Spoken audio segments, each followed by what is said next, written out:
Chipmunk Street. Right. We live in Las Vegas.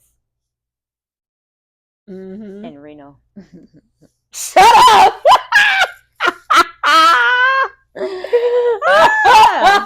So you all going to fuck the wrong way.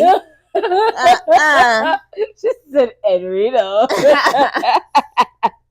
That's freaking hilarious. All the way across the coast. So yeah, go that way. We're in California. Maybe Texas. Start spitting out more states. Yeah. You know what? Utah sounded a You're little right.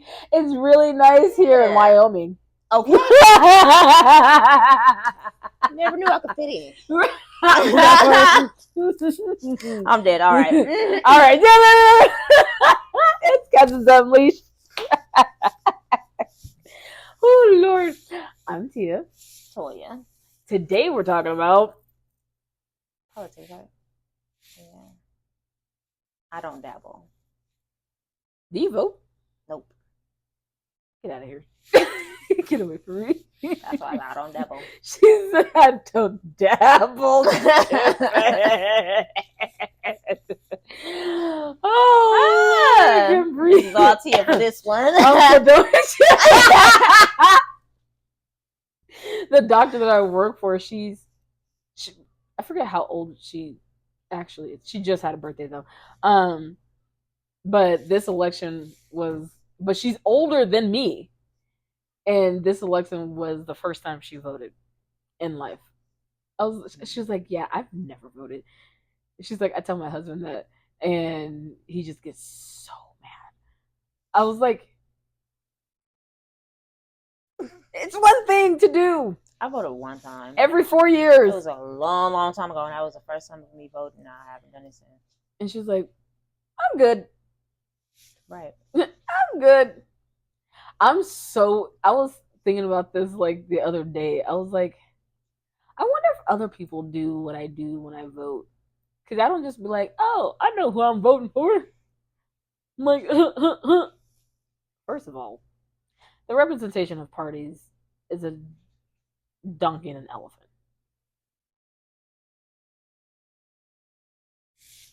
Hey. We're just going to leave that there. But I was like, because whenever I am about to vote, I look at everybody who's gonna be like running for everything that we're supposed to be voting for, and I don't only do like general elections. I also do like primary election voting as well for like our congressmen and councilmen and. Well, women as well. Women can be in office as well, right? But like district attorneys, or not district attorneys, but like judges and stuff like that.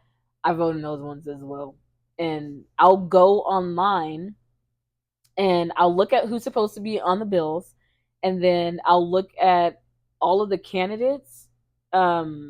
And then see what their main focus of running is. Like, why are you running for this particular seat, and what are you planning on doing if you do gain office?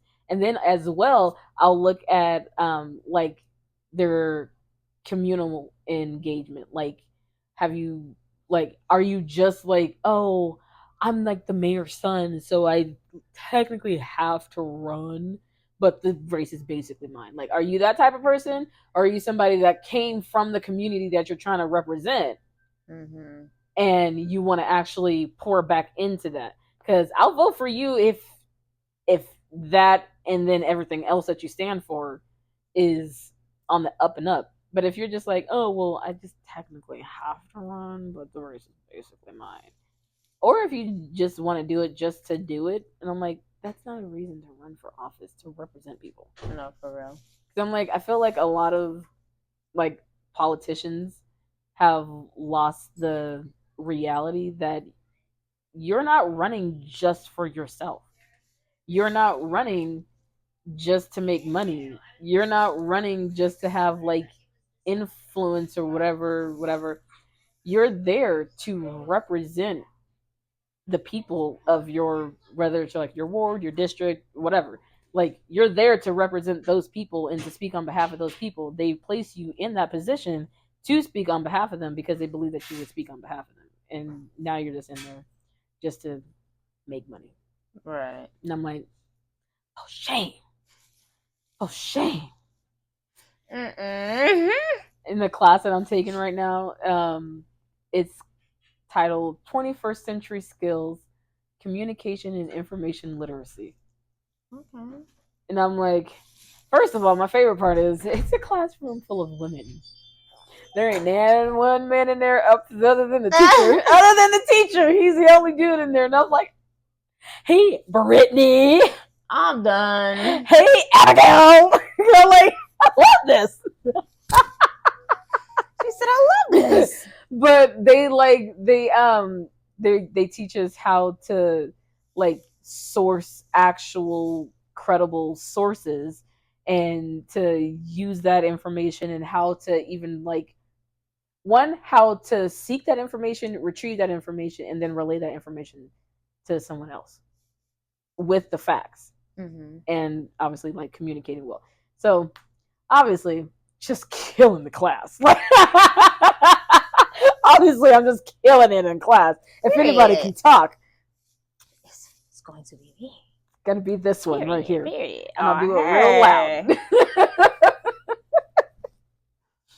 And I'm like, okay, when you voted, did you vote Democrat or Republican? Or you don't remember? I don't remember. That was so long ago. I am in my 30s. She was like, girl, the very first time I voted, 18. Right. 19, one of those. That was so long ago. She was like, that was so young. I am old. Shut up. I am older, okay? I'm old. So long ago. She's like, my memory is faded. Like, girl, I don't even remember what I did yesterday. That's just parenting, okay? That just happens when you have kids. Look, it's like 51st days. Like, yesterday, done. We're done with yesterday. No, for real. On to today, and don't even ask me to think about tomorrow. I don't remember who was even like running and stuff. Running around that time when I voted. I'm nonpartisan. And I feel like that's, well, first of all, I only went nonpartisan because I started noticing that, so, like, even, like I said, I research everybody that's going to be on the bill. And so when I was independent, I was noticing, and I think I was independent for maybe 2 voting cycles. So like 8 years, almost a decade.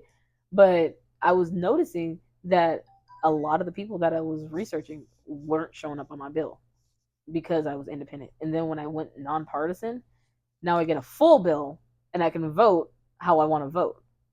I was like, that's how they get you. Because they were only putting the independent party on my bill for primary elections, not the general election where there's like president and stuff, but like primary elections for like my city and state. They weren't putting everybody on that bill, and they were only putting like independent or nonpartisan, but not Republican or Democrat. Right. And I was like, well, that's stupid. Why would you do that? Because what if I was independent, but I wanted to choose the Democratic candidate? Right. Now I can't. Now, good luck, Obama. I'm just kidding. First of all, he was an alright president. Second of all, screw Obama, okay? Only for the simple fact I was honest on my taxes. And I said I did not have health insurance for 6 months. But that's when they were trying to push everybody onto Obamacare. And so I was like, no, I don't want to be on Obamacare. I was like, no, I just didn't have health insurance for 6 months. They charged me like, I think it was like $300 at the time for not having the health insurance. But because, and if I'm not mistaken, the insurance is accrued every single day that you don't pay to the IRS. Not just like a month or bi-weekly or whatever. It's every single day that you don't pay, the interest accrues on that $300. So by the time it came around time for me to get my refund, I didn't get a refund for 3 years because of the interest from not paying it. Didn't get a refund for 3 years. What? I feel like that was nothing but the Lord because He was like, "Well, you don't get a refund for 3 years." But then, like the year that I started getting a refund, I could have been a felony. Man, I could have been a criminal. I could have just let it accrue and not paid my taxes. No, for real. That's just doing a lot. And just because I look good in orange don't mean I should go to jail. I could have been a dang it, missed my opportunity to be a criminal. Dang it. Oh,